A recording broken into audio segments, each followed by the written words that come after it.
Boa noite, irmãos. Graças e paz. Amém. Também estava com saudade, viu? 2 meses, né? Que a gente vai ter essa passada aqui, né? São 2 meses e 15 dias, são 10 GV, mais ou menos, né? São 10 semanas, né? Mas, privilégio mais uma vez estarmos aqui. E o Zé falava aqui das diferentes maneiras que nós temos de pregar o Evangelho, né? E eu fiquei lembrando aqui de algumas formas, de algumas coisas que eu presenciei.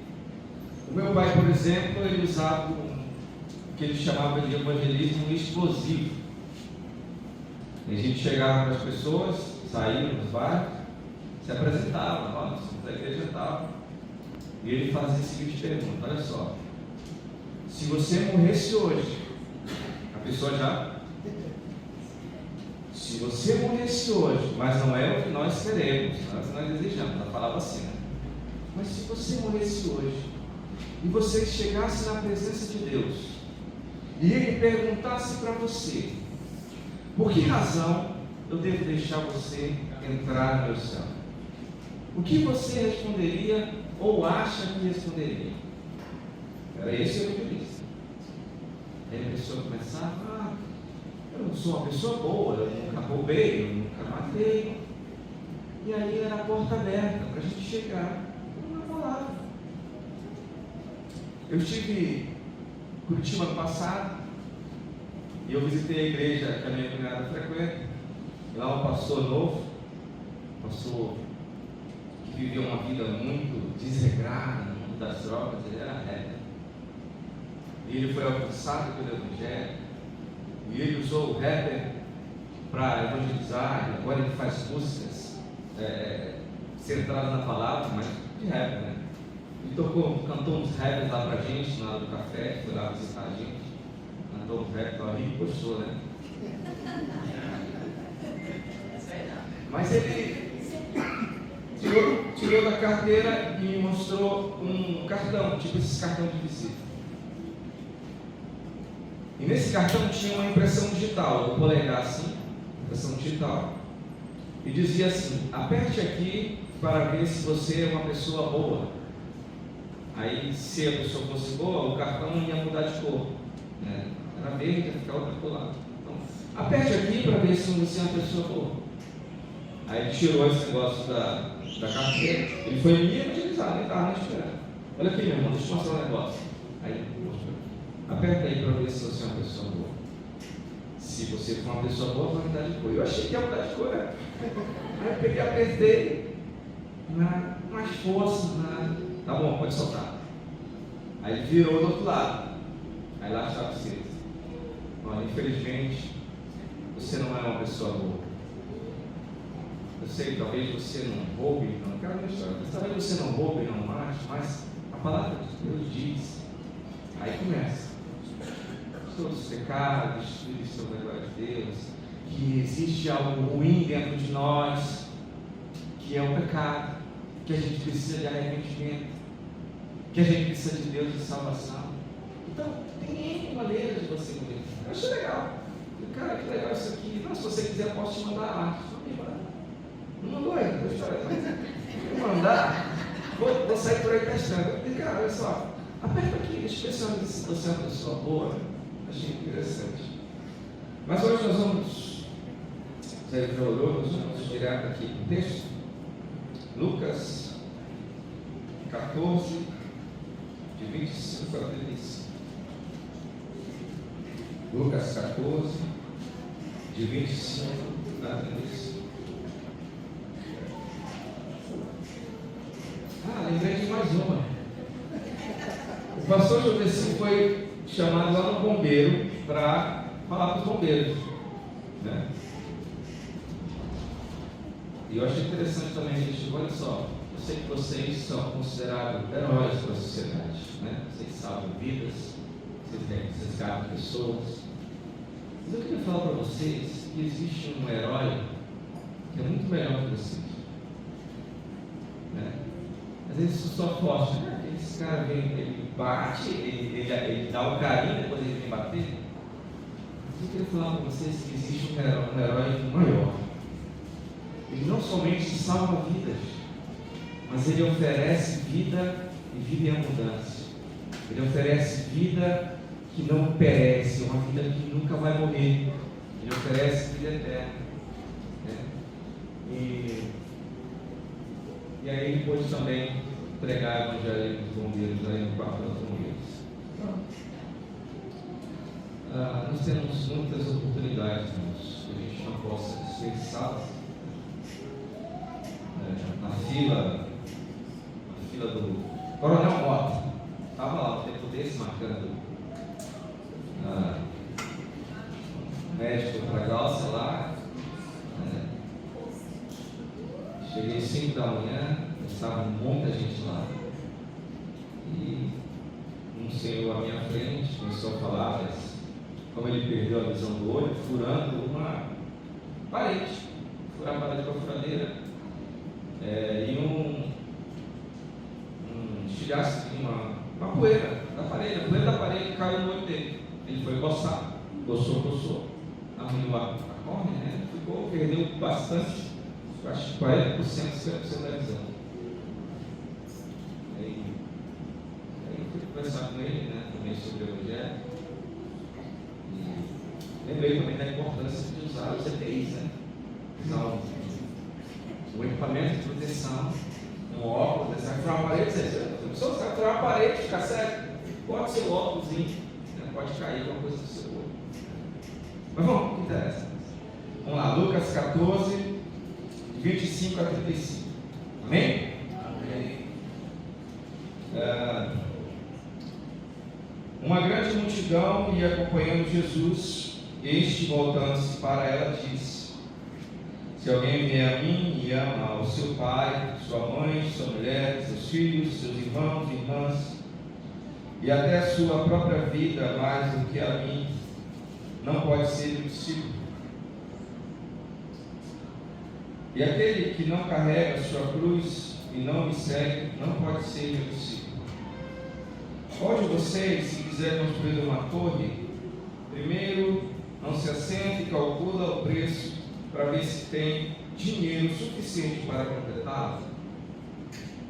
Pois, se lançar o alicerce não for capaz de terminá-lo, todos os que a virem virão dele, dizendo: este homem começou a construir e não foi capaz de terminar.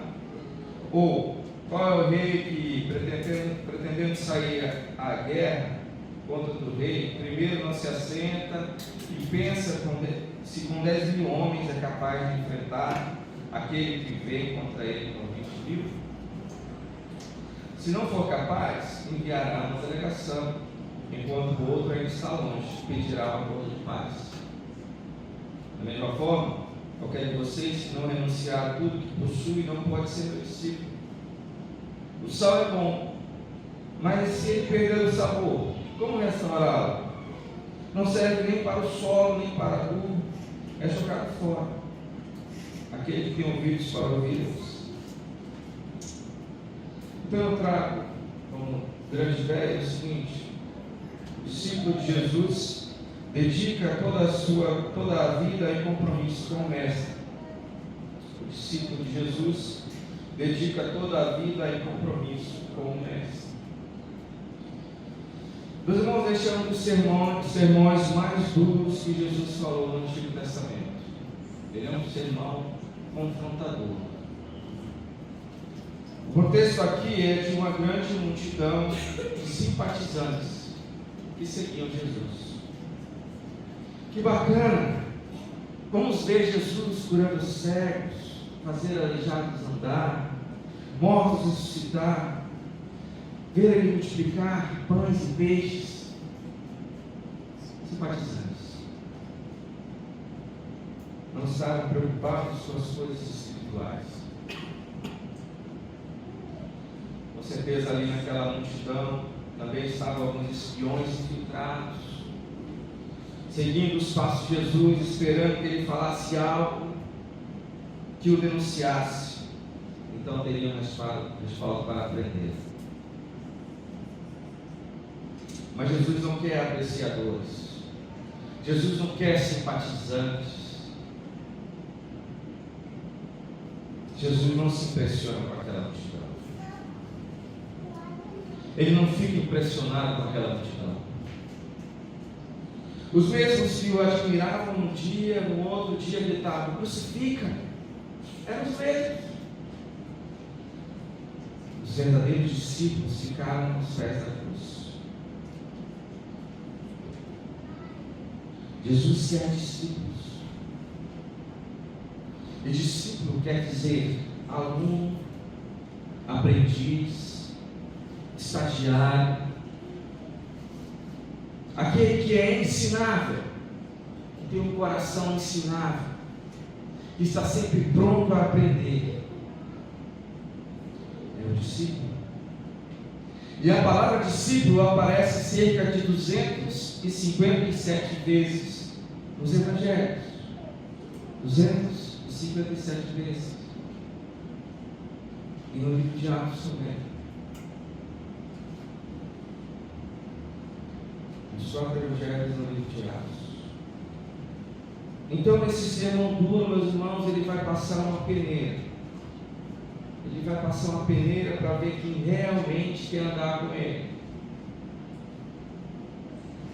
Ele não está preocupado com a quantidade, mas sim com a qualidade. Ele vai passar essa peneira. Então Jesus apresenta 3 parábolas para explicar por que exige tanto de seus seguidores. Ele fala de um homem construindo uma torre, ele fala de um rei lutando numa guerra, e ele fala do sal que perde o sabor. Veremos então algumas dessas características, os requisitos para ser discípulo de Jesus. A primeira: para ser discípulo de Jesus é necessário amá-lo acima de tudo. Versículo 26. Para ser discípulo de Jesus é necessário amá-lo acima de tudo. O caminho do discipulado tem um preço. Que você ama Jesus acima de tudo e de todos. Jesus não estava inventando nada de novo para os judeus. Amar a Deus sobre todas as coisas era um princípio fundamental da fé do Antigo Testamento. Já o Antigo Testamento já trazia isso. Ame a Deus acima de todas as coisas. Então, se alguém pensou, quando Jesus falou isso, esse Senhor aí está querendo demais, estava muito enganado. Já era um princípio do Antigo Testamento. Então, o discurso de Jesus sempre foi muito claro: para seguir e carregar isso. No livro de João, no capítulo 6, de 65 em diante, nós vamos ver que em determinado momento, alguns discípulos já haviam abandonado o Mestre.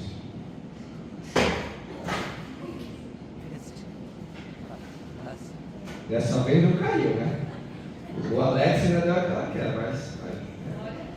Fazendo dieta.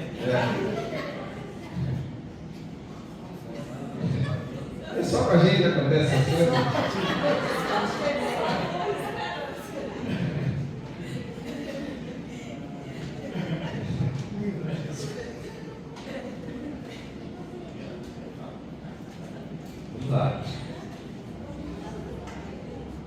Eu falava aqui no livro de João, alguns determinados momentos, alguns já tinham abandonado Jesus. Mas os que ficaram, talvez tenham pensado: se ele não dá uma aliviada aí, nisso que ele fala, nessa dureza dele, como é difícil seguir ele, eu acho que isso vai dar certo não. O pessoal vai abandonar o barco também. Não já for, bota só a gente aqui. Mas aí Jesus pergunta: Pedro, você quer ir embora também? Você não quer desistir também? Mas Pedro diz uma coisa que devia ser a palavra de todos nós: Senhor, para onde a gente vai? Só tu tens as palavras de vida eterna. Deus, para onde nós vamos te seguir. Olha só o que diz Marcos 12, de 28 a 30. Olha o que Jesus disse. Um dos mestres da lei aproximou-se e os ouviu discutindo. Notando que Jesus lhe dera uma boa resposta, perguntou-lhe: de todos os mandamentos, ele ia pegar Jesus, né? Qual é o mais importante? Respondeu Jesus: o mais importante é esse: ouve, ó Israel, o Senhor, o nosso Deus, o Senhor é o único Senhor. Ame o Senhor, o seu Deus, de todo o seu coração, de toda a sua alma, de todo o seu entendimento, de todas as suas forças. Esse é o mais importante. Jesus, o que Jesus estava fazendo era aplicar um conceito antigo à realidade prática da vida. Para ser discípulo de Jesus, você precisa amá-lo, colocando acima de tudo, acima de todos os amores do nosso coração, de todos os ídolos do nosso coração. Nós, você e eu, temos que amar Jesus mais do que carro, profissão, família, filhos. E Ele sabe o que está no nosso coração. Quem temos idolatrado. Ele odeia idolatria. Mas Jesus não está dizendo aqui que nós não devemos amar a família, de forma alguma. Ele está dizendo que se eu amar mais a Jesus, porque se eu amar mais a Jesus do que todas as coisas, eu serei um pai melhor, eu serei um esposo melhor, eu serei um bom filho, porque amar o Mestre vai refletir na nossa vida, porque o amor dele vai reverberar nas pessoas próximas a nós.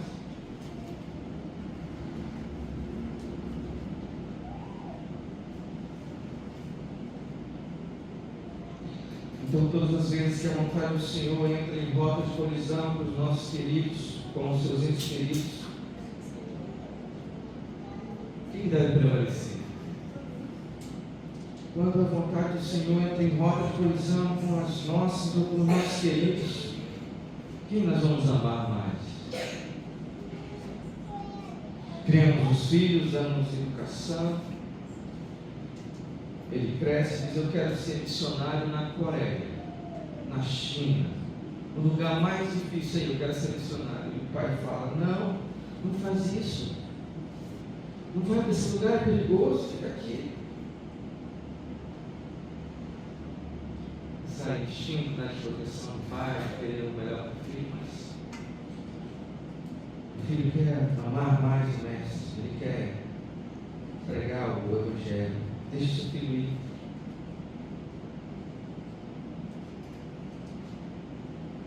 Ser discípulo de Jesus é seguir os negócios do jeito de Deus. Nós temos que fazer do jeito que Ele quer, não do nosso jeito. Então Jesus não se preocupou com aquela multidão, nem tão pouco se importou quando ele foi embora. A maioria ele não tinha compromisso nem com o Senhor.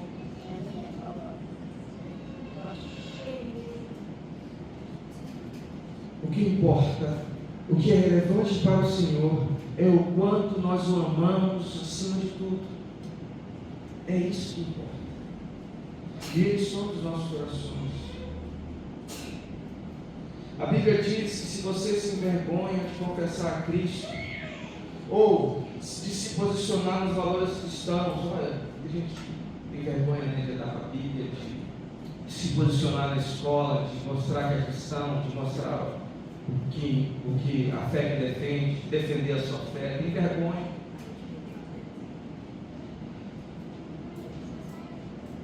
Tem vergonha de ser criticado por um amigo, por um cliente. Jesus está observando se você está amando mais do que tudo.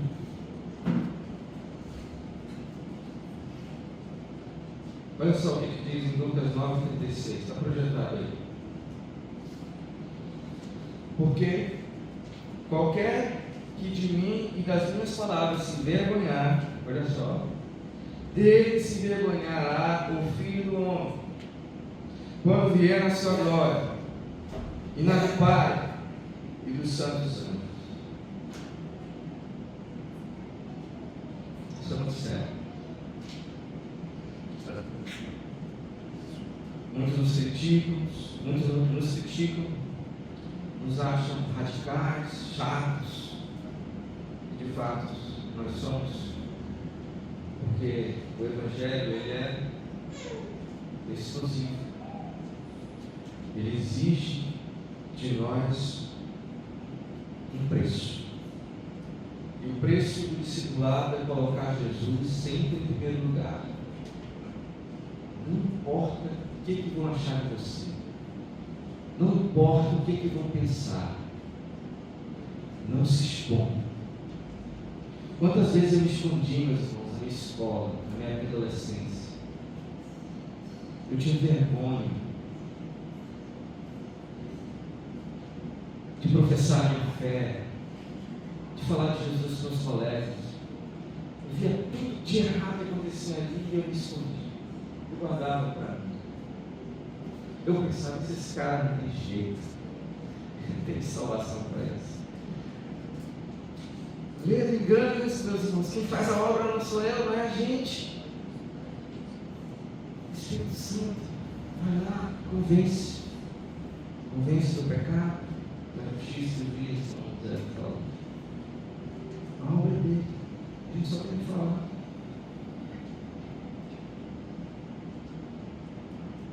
Então a pergunta que eu falo: Jesus está, que eu faço? Jesus está em primeiro lugar? Deus é um Deus que exige tudo de nós. Jesus exige prioridade, amá-lo acima de tudo. Menos do que isso é fazer parte da multidão de simpatizantes. Não é ser discípulo de Jesus. Você conhece algum simpatizante da multidão?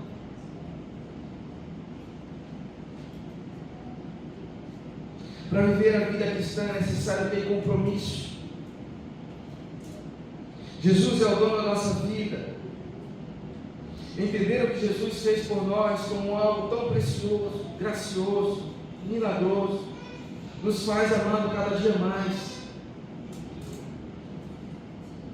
E amando Jesus, nós passaremos por confrontos e conflitos, onde é necessário dizer: eu amo mais a Jesus. Eu não vou negar Jesus.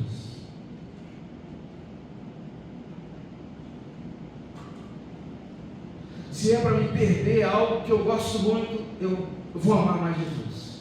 Vou perder. Se isso me tira do centro da vontade de Deus, essa viagem, essa faculdade, eu vou amar mais Jesus.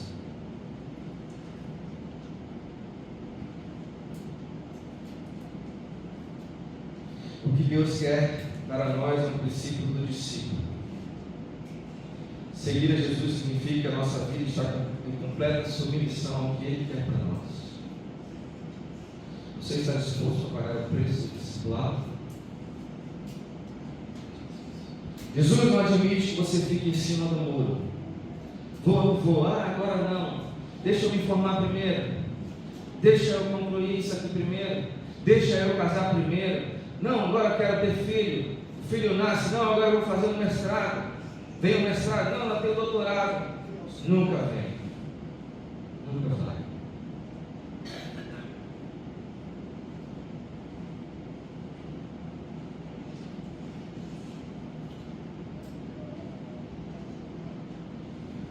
Jesus não admite que a gente fique em cima do muro. Muitos vêm à igreja, mas seguem Jesus de longe. Não querem ministérios. Acha que está muito bem com a sua vida. Tem só domingo à noite, está bom. Mas no seu trabalho faz tudo que o chefe manda. O seu trabalho quer agradar o chefe. Não fala para reuniões. Não chega atrasado. Sempre quer agradar. Mas as coisas do reino, para servir a Jesus, sempre tem uma desculpa pronta. Sempre tem um compromisso inadiável. Sempre tem uma cutícula de estar doendo.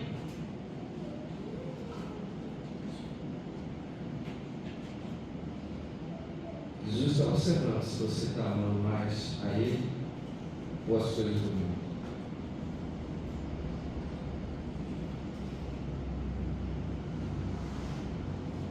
No nosso trabalho nós temos que ser assim mesmo. Porque lá a gente tem que refletir o que a gente é, o discípulo de Jesus. Então, chegar na hora dele, não faltar reunião, fazer o que o chefe manda. Mas as coisas do reino tem que ser muito melhor ainda. Tem que ser muito melhor ainda. Mas o que a gente vê da igreja, você não entende, não vou não. Deus entende, não vou não. Entende não. Deus não vai querer isso não.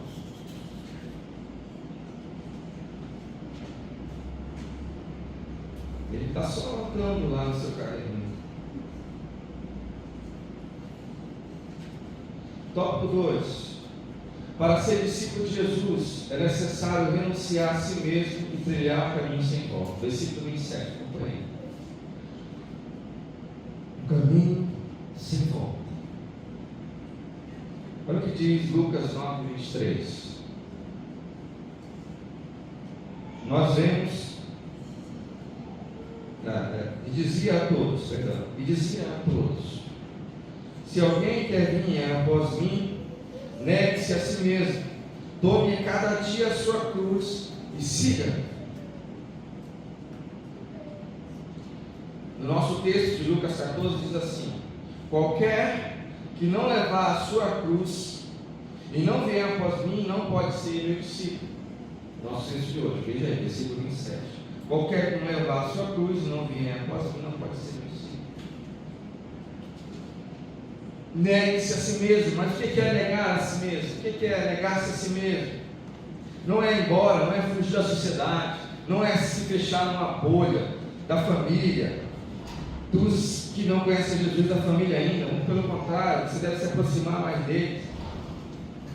Os monges da Idade Média pensavam assim: não, a gente vai se afastar de tudo, esse mundo é muito pecador, é muito ruim. Isso não é negar a si mesmo. Não é negar a si mesmo.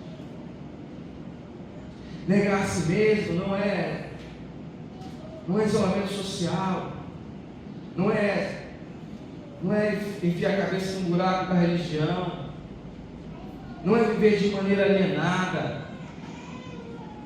fechado ao que está acontecendo no mundo. Isso não é negar a si mesmo. O mesmo Jesus que disse para segui-lo, que dizia para negar a si mesmo, ele foi profundamente envolvido na sociedade. Ele estava no meio da sociedade, com pecadores, com gente pagando. Era ali que ele estava.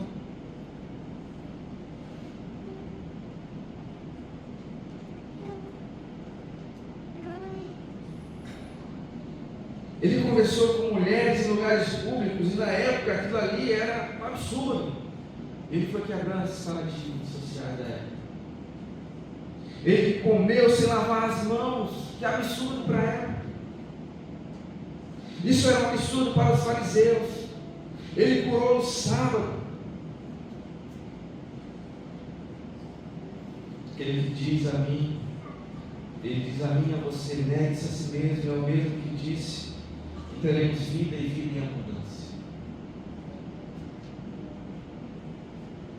Começou a cruz, versículo 27. Puxa o sangue.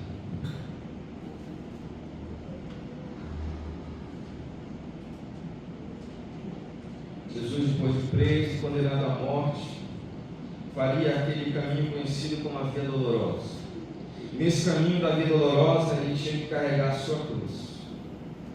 Porque ele teve que carregar a sua cruz. Ele tinha um compromisso com o Pai. Por que ele tinha que carregar a sua cruz? Aquela cruz. Ele era obediente. Ele tinha uma missão. Ele tinha um compromisso com o Pai dele. Ele foi obediente até a morte de Deus. Então ele se desfez da sua glória eterna para caber numa pequena forma humana. E em obediência ao Pai, morreria por aqueles condenados à morte. Nós.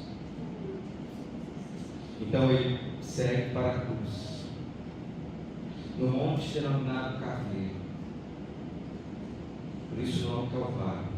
Ele passa por um terrível sofrimento, mas ele teve um compromisso com o Pai de carregar a cruz até o fim. Puxe o que custar, ele tinha que levar aquela cruz.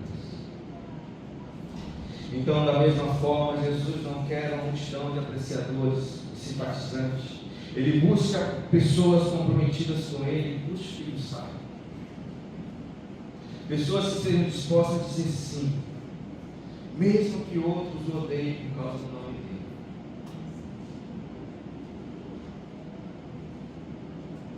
Não se engane.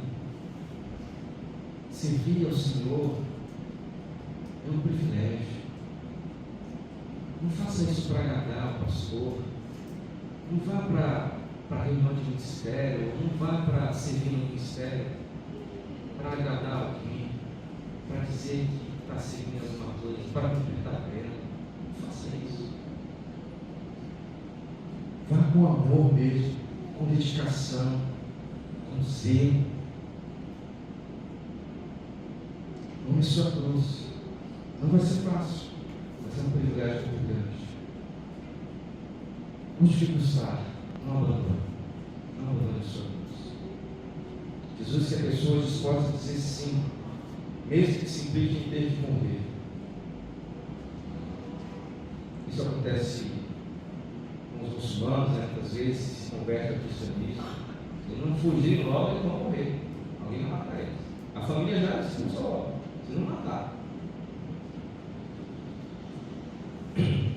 Então, se hoje o Evangelho chegou até nós, por meio de pessoas que deixaram a multidão, se hoje esse Evangelho chegou até a gente, foi por causa das pessoas que não ficaram só querendo ser apreciadores ou simpatizantes, eles deixaram a multidão. Eu vou seguir ele.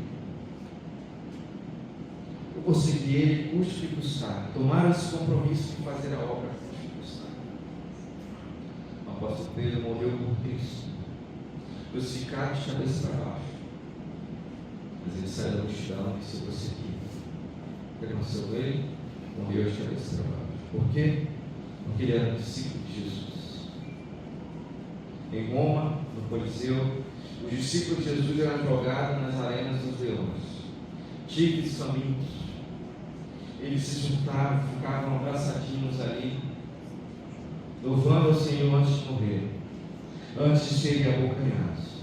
Mas eles não negaram a Jesus. Eles iam até o fim.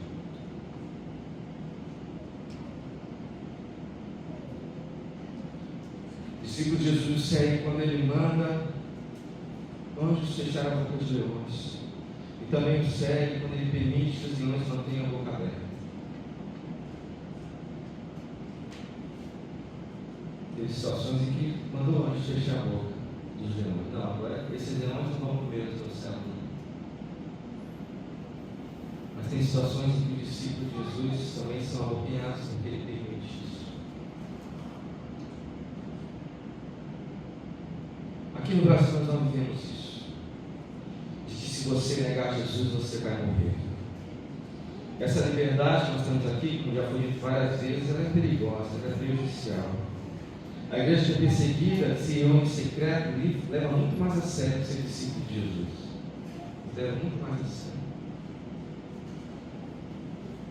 Muitas pessoas deixam de seguir Jesus pelas lutas, por enfermidades, por problemas de relacionamento com os filhos, por problemas de relacionamento com os irmãos da igreja. E do irmão da igreja, não vai seguir Jesus. Certa vez, o Dr. Chet, o saudoso Dr. Russell Chet, ele encontrou uma pessoa e disse, e essa pessoa que ele encontrou, ele falou: conheço o senhor não é o Dr. Chet? Eu falei: sim, sou eu mesmo. Você é crente? Você é crente? Ele reconheceu o Dr. Chet? Mas não, sim, eu já fui crente. Ele disse: como assim você já foi crente? Pastor, é muito problema na igreja, né? Tive alguns desentendimento com os irmãos. Isso aí. O doutor Chet, do alto da sua sabedoria, disse: que pena, meu irmão, que você deixou a sua vida com o Senhor por causa de uma briga na esquina. Que pena que você deixou a sua vida com o Senhor por causa de uma briga na esquina. Os verdadeiros discípulos não deixam de seguir Jesus, pois eles sabem que sem Jesus não há esperança. Sem Jesus não há esperança. Para onde nós iremos? Só tu tens palavras de vida eterna, já dizia o pastor Pedro, como nós já citamos. Os verdadeiros discípulos não deixam de seguir Jesus, pois eles sabem quem está conduzindo e para onde estão indo.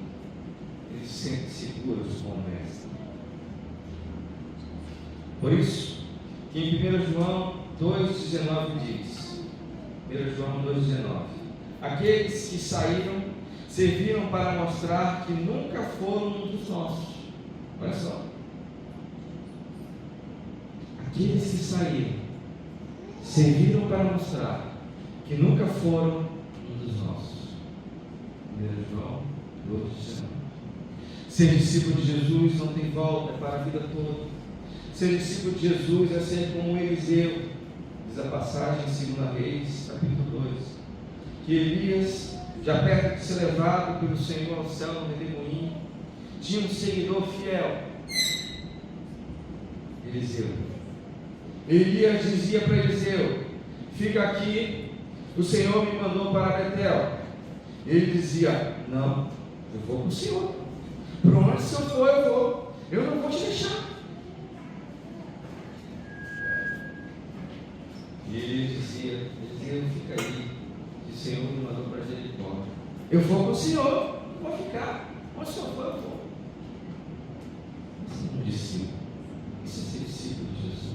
Então, meus irmãos, a pergunta que fica é: você tem seguido Jesus de longe ou de perto? Você tem seguido Jesus como? De longe, como alguém que está na multidão, que não quer se aproximar muito, porque se se aproximar muito, talvez Jesus te chame para algum compromisso, te chame para alguma missão, então você quer ficar de longe do que ele está fazendo. Ou você está seguindo ele de perto, como quem assume um compromisso com ele?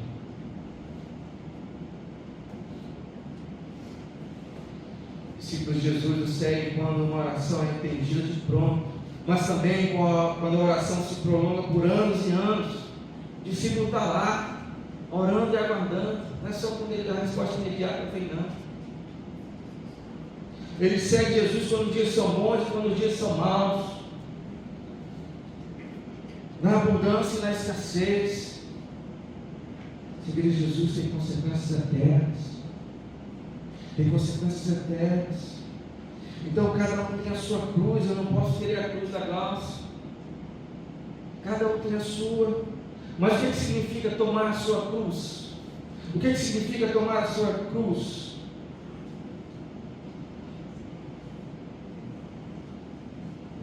Nos dias de hoje a gente usa a cruz de diversas formas, né? Mas cruz não é azar, cruz não é sorte, cruz não é pé frio, nada disso. Cruz não é sogra complicada, cruz não é uma mulher ranzinza que fica o tempo todo reclamando com uma goteira que nunca cessa. Isso não é cruz. Cruz não é filho rebelde, não é doença, não é um acidente, não é problema financeiro. Isso não é cruz. Tomar a sua cruz é algo muito mais profundo que isso. E hoje tem cruz de madeira, cruz de mármore, cruz cravejada de diamante, cruz de prata, cruz de ouro. Cruz virou um adereço. Você bota no peito. Mas Jesus está falando de outra coisa. Cruz era símbolo de morte. E só os maiores criminosos eram pregados numa cruz. Não era qualquer um não que ia para a cruz, não. Eram os piores, os maiores criminosos. Morte de cruz.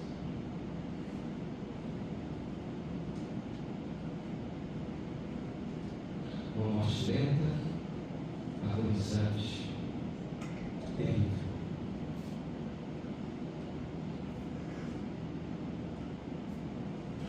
Que Jesus está dizendo com cruz que nós devemos morrer para este mundo. Morrer para este mundo, morrer para o pecado, morrer para os desejos do nosso coração enganoso. Isso é tomar a cruz, é morrer para essas coisas.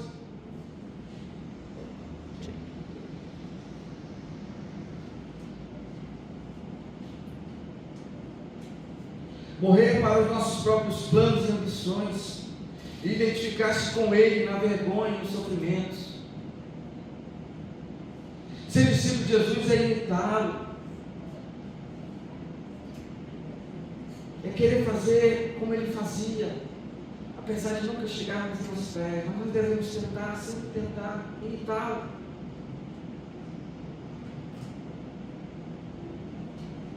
Não é possível ser discípulo de Jesus simplesmente seguindo a multidão. Não tem como. É necessário se comprometer com o Mestre, pôr a mão no arado e não olhar para trás.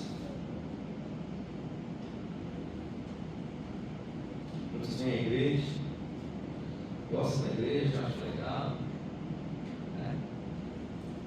Ouvem a palavra, dizem que aceitam Jesus, mas não querem nem se batizar, não querem tornar público o seu compromisso, querem só vir domingo à noite. Algo em sua vida precisa ser ajustado. Olha só o que diz no slide. Porque a graça, Tito 2, 11 e 12. Tito 2, 11 e 12. Porque a graça de Deus se manifestou salvador a todos os homens. Ela nos ensina a renunciar à impiedade e às paixões mundanas e a viver de maneira sensata, justa e piedosa nesta era presente. Então a graça de Deus que se manifesta salvadora a nós através do seu Filho Jesus, ela nos ensina a renunciar a essas coisas. O sacrifício de Jesus nos mostra que devemos segui-lo, nos mostra quem nós somos, mostra a necessidade de arrependimento.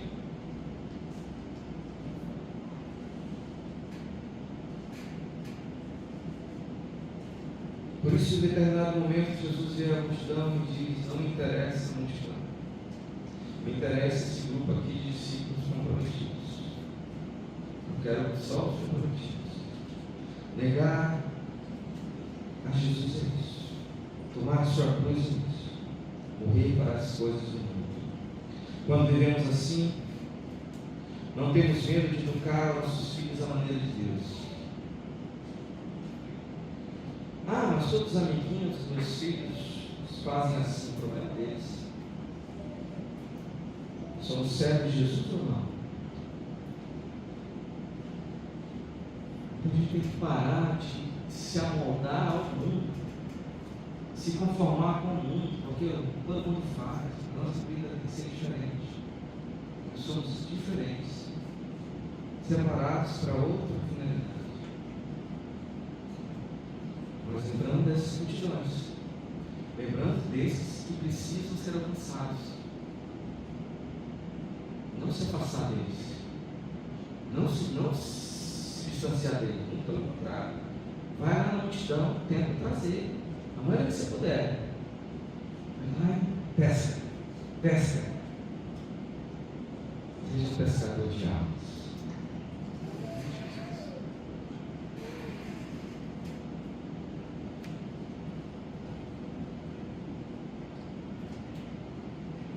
A vida verdadeira é Jesus, a vida verdadeira, meus irmãos, é Jesus em nós.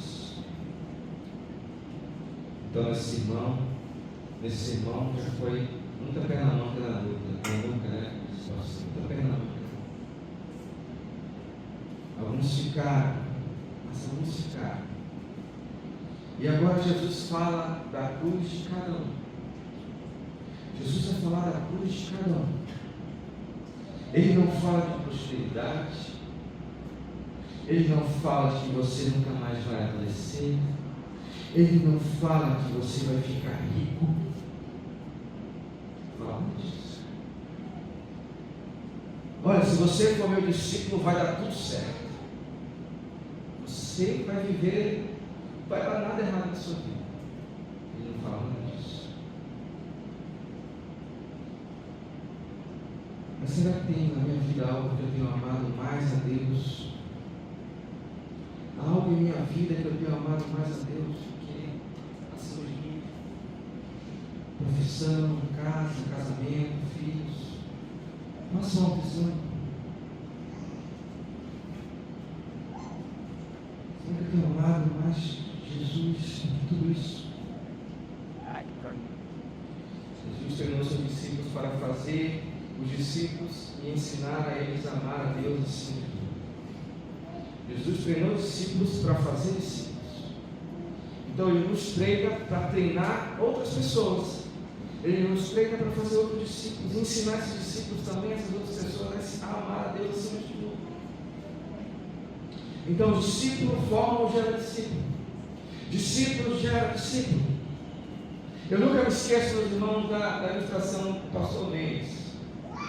Mas pastor Mendes?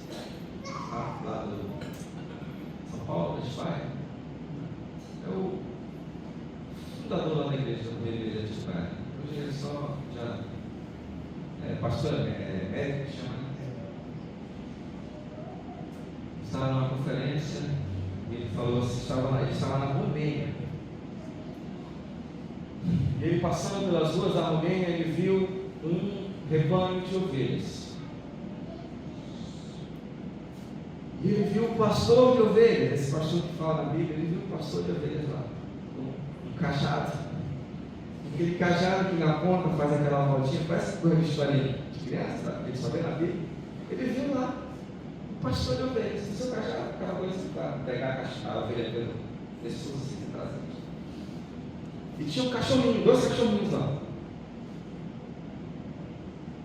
Ele parou, ficou olhando, parou o carro e ficou olhando. E o pastor de ovelhas falava lá em momento para um dos cachorrinhos, na língua lá. Falava com o cachorrinho, e as ovelhas longe assim, no passo, né? E ele falava com o cachorrinho assim, falava muita coisa com o cachorrinho, e dizia, tipo assim, vai. Aí o cachorrinho ia. São 2, né? Aí o outro ficava. Aí o cachorrinho ia lá e ele fazia as ovelhas ficarem agrupadas. Né? Dava aquela volta, ficava latindo, agrupava as ovelhas para trazê-las de volta. Né? O cachorrinho fazia. E o outro cachorrinho que ficou, ele ficava num pé e no outro, agoniado para ir também. Ele queria fazer a mesma coisa. Mas o pastor ficava falando para ele, tipo assim, já quero, não vai agora, não é a sua vez. Não é você ainda. Aí lá vem outro cachorro trazendo as ovelhas. E ele não aguentou, ele parou o carro e foi lá, vamos lá, tem um intérprete no carro, né? Eu quero fazer uma pergunta para esse pastor. Aí ele foi lá no intérprete, se apresentou, por que você não deixou o outro cachorrinho fazer também o trabalho? Ele falou, esse aqui ele é um estagiário. Ele é um estagiário, falando sério. Ele está aprendendo o ofício de fazer de tangir as ovelhas. Né? Ele está aprendendo com o outro esse ofício aqui. Então, ele está primeiro observando. Também,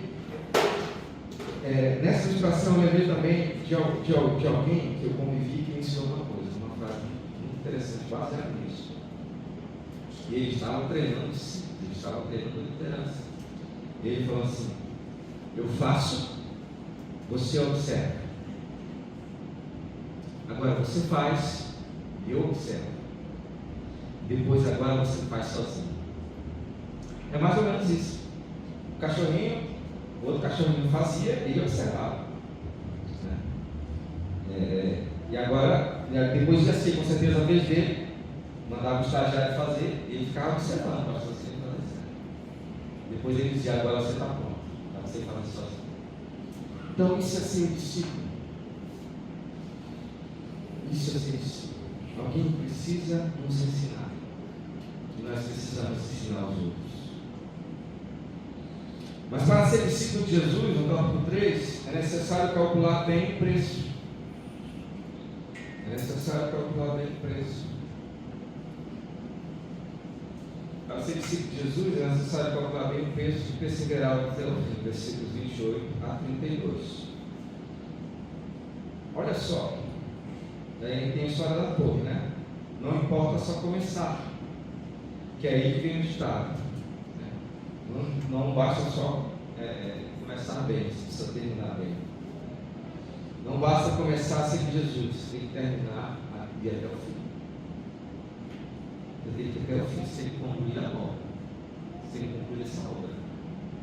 Então não basta começar bem, porque a gente até começa, a gente falou, né? Na verdade, eu não falo disso, mas devemos ir até o fim. Não tome uma decisão precipitada, calcule bem antes. O preço é esse, vai custar isso. Calcule bem antes. Quando tomamos uma decisão de seguir a Cristo, nós devemos fazer somente pela emoção, com o teclado tocando em tom menor, né? Mas tem que entender o que você está fazendo, a ideia do compromisso, o que você está assumindo. Porque senão o primeiro obstáculo que você vai abandonar, sabia que era assim não, sabia que era difícil assim não. Calcule bem antes. A nossa vida com Cristo é como um casamento. E ele vezes faz essa comparação. Nós somos a igreja e ele é o mundo. É um casamento, é um caminho sem volta. É um caminho sem volta, não tem como voltar atrás, por isso deve ser bem calculado.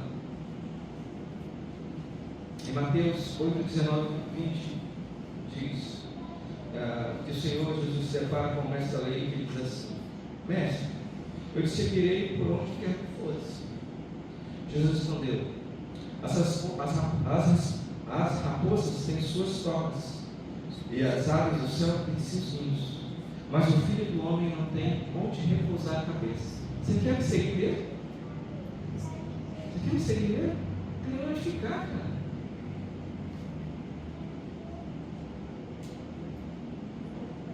Jesus que dizia que aquele jovem precisava pensar naquilo que ele estava falando.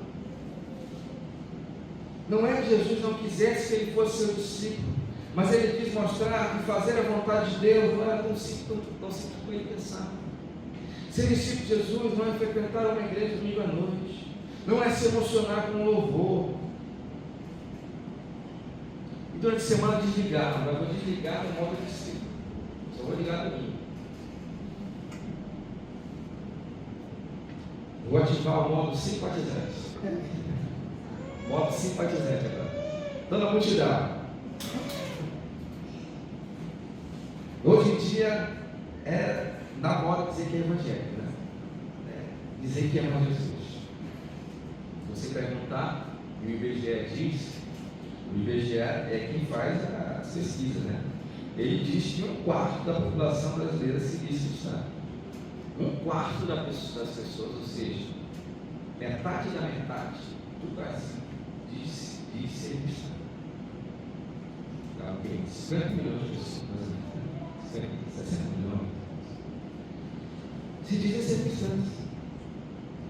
Mas muitos não querem renunciar ao pecado, não querem tomar a cruz e seguir Jesus, querem apenas a outra parte do Evangelho, aquela parte que não precisa carregar a cruz, aquela parte de Deus que dá tudo, aquela parte de Deus da riqueza, da prosperidade.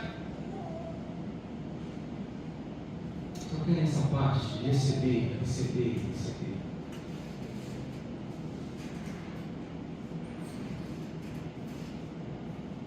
Como eu tenho seguido Jesus?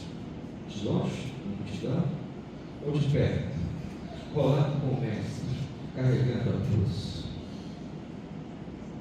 Certa vez um general chinês, ele tinha ido para a guerra e levado consigo a sua tropa. No caminho, para chegar a um lugar do embate, todo o exército precisava atravessar uma ponte. Enquanto cruzavam essa ponte, alguns soldados gritavam e demonstravam pânico com a possibilidade de perder a batalha. Eles estavam com medo. Estavam com medo porque a travessia da ponte logo mais à frente era o local da batalha. Mas seguiram. Outros comentaram que se a situação sair do controle, como a gente vai voltar? O que a gente vai fazer? Então esse general chinês, vendo pânico nos olhos dos seus soldados, vendo com medo nos olhos dos seus soldados, vendo o comportamento deles, ele não pensou 2 vezes. Quando a tropa toda passou pela ponte, ele pegou e desceu a ponte. Ou seja, não tinha mais como voltar. Simplesmente destruiu a ponte. Não tinham mais como voltar. Todos ficaram chocados com aquela atitude. E o general deixou claro a sua postura, que era vencer ou morrer. Não existe outra alternativa. Ou nós vencemos ou nós morremos. Mas eles precisavam nos falar. Eles precisavam nos falar, lutando com toda a sua alma e vontade, sem ter como olhar para trás. Se a ponte estivesse lá, eles iam ficar todo o tempo olhando para trás. Se der alguma coisa, eu corro, atravesso a ponte. Isso é muito ruim, quando a gente não se entrega totalmente, quando a gente não está focado em uma coisa. Isso não é só em ser discípulo de Jesus, não. Esse negócio de não focar em algo, ficar em cima do muro é ruim, porque se olha para trás, não se interessa, eu volto. Queima essa ponte, meu irmão. Destrói essa ponte. Não tem opção. Vai, faz. Disciplina. Serve também para muitas coisas assim. Então os soldados não tinham outra alternativa. O discípulo de Jesus é assim. Ele não pode olhar para trás. Ele não pode achar que tem um plano B. Tem um preço.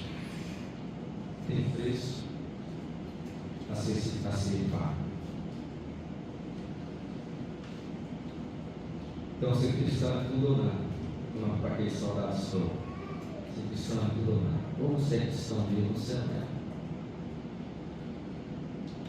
Porque o cristão meia boca, o Senhor tem. O cristão morre, ele acha melhor nem ser. Se for para ser morto, nem seja. Morro, né? Não existe meio cristão.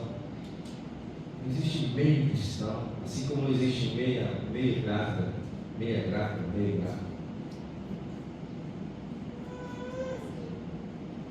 Existem pessoas que acham que é possível viver a vida cristã como alguém que está no passeio turístico, ou vendo um filme musical romântico, vivendo à base de emoção, de arrepio, de algumas coisas que eu vou sentir. Acham que pode viver a vida cristã assim. Não, tem que ir para a batalha. Tem que ir para o campo de batalha. Em quarto e último lugar, meus irmãos, o discípulo de Jesus é instruído e capacitado pelo Mestre para frutificar. Versículo 35, 36, 34, 35. O discípulo de Jesus é instruído e capacitado pelo Mestre para frutificar. Aí ele vai falar do sal. Ou somos úteis ou completamente inúteis. Por isso que ele fala do sal. Ou nós somos úteis ou completamente inúteis. O sal tem algumas características interessantes. Ele era parte do pagamento dos soldados da época. Era feito em sal. Daí vem o termo salário em sal. Ele era parte do pagamento. Quando você come um pouco mais de sal, dá sede. E Jesus diz: o povo tem que ser como sal. Tem que ser como sal, espalhando as boas novas, de modo que haja sede nas pessoas. Por isso que a gente é sal, meu irmão. Despertar as pessoas a sede por Deus. Sal da terra. Para que haja sede pela água da vida, que é Jesus.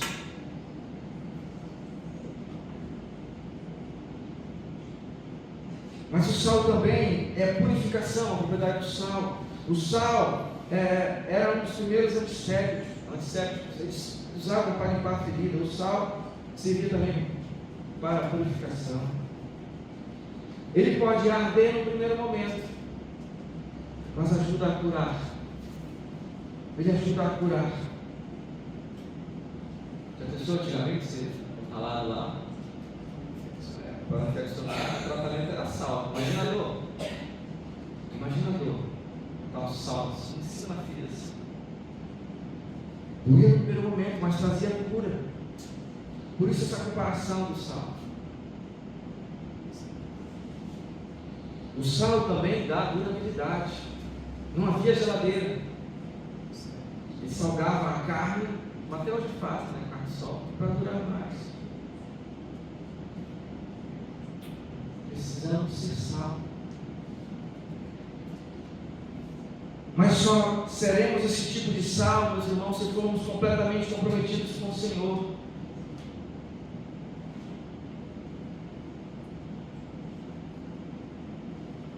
Porque ele também existe no sal que não serve. O texto fala de um sal que não tem nenhuma finalidade, um sal estragado, que não serve nem para ser lançado na terra como adubo. Ele perdeu o sabor,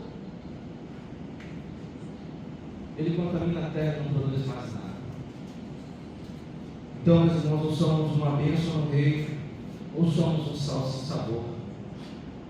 Não serve para nada, botar um sal sem sabor, não vai, a comida não vai ser para nada, não vai mudar, não vai alterar nada.